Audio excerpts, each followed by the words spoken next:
Hey there, it's Heather, and welcome back to another episode of Happier at Work. I'm so glad you are here. This week, we are going to talk about freedom. Yes, we just celebrated the 4th of July and independence and of our country, but let's talk more specifically about freedom at work. Some people use the term autonomy, and that's probably the more professional term for this idea or concept that we're going to talk through.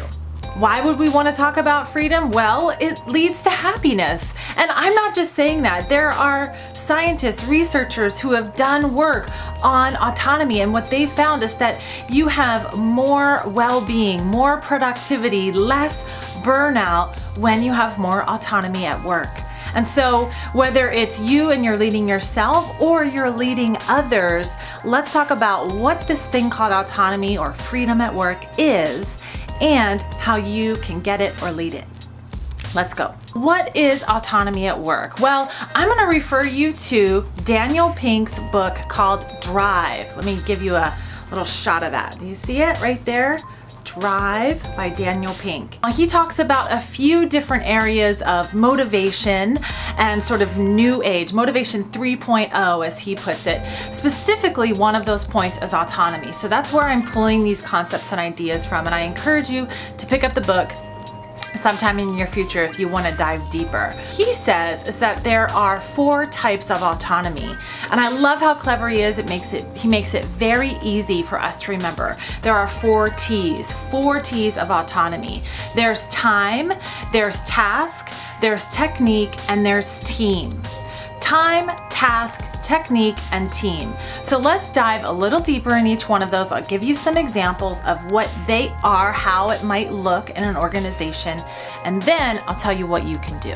First idea of autonomy is time. First T, time. What does that look like? That looks like abandoning regular schedules. Best Buy was a major corporation who introduced this concept called results-oriented work environment. Many of their team members do not have a regular schedule. The second T, task autonomy. So what does this mean? This means that choosing what you get to do. Now, this may not mean all of the time.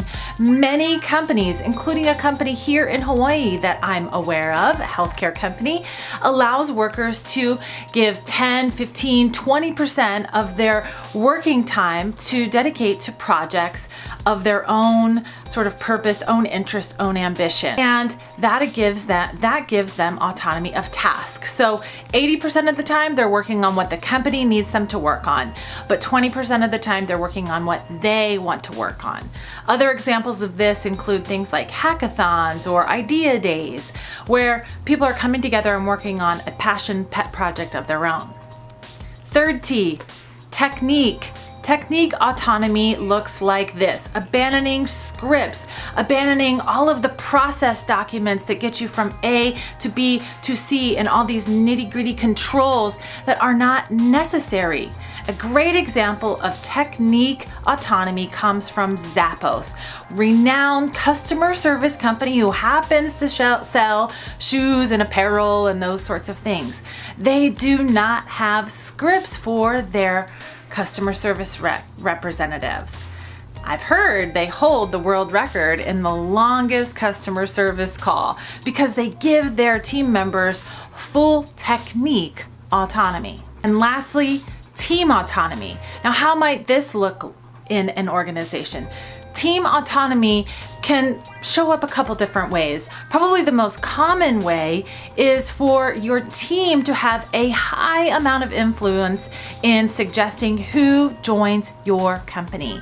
You give a lot of weight to them in their process, their involvement in the recruiting and selection process. Now, a more extreme version of team autonomy is that the company selects the talent and then the talent selects what team they want to work on. Renowned for this is Facebook. Now that you know about the 4 T's of autonomy, it's time for you to decide, well, what can I do? Maybe you're thinking, I want some of that. Well, here's what you can do. If you are a leader, my suggestion to you is to talk about these concepts with your team. Then you can ask them for feedback. Hey team, what do you think? Are you getting enough autonomy in these areas, or would you like to see something different?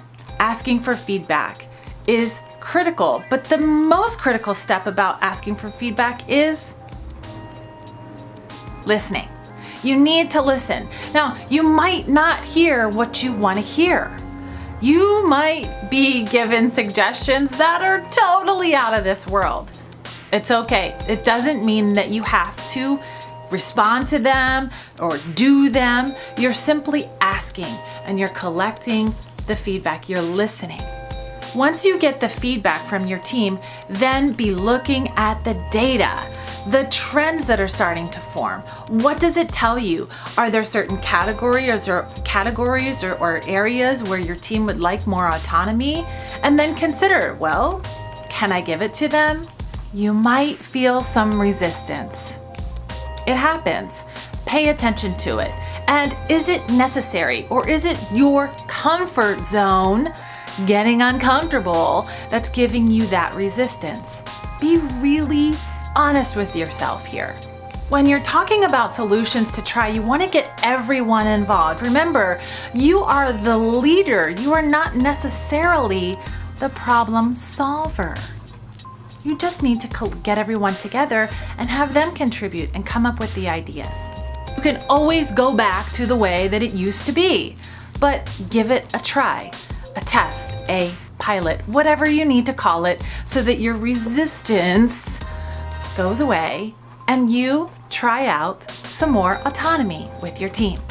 You pay attention, you collect some results, some feedback from your test, and you decide, do I want to keep doing this or do I want to make an adjustment? What if you are not the leader?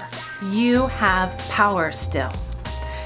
So you just need to use it in the right way. Here's what I would recommend to you if you're not the leader, but you still desire more autonomy. Consider, of these 4 T's, time, task, technique, team, well, which is it that you want? Or maybe there's a combination, but really and truly, which is it? And why do you want that?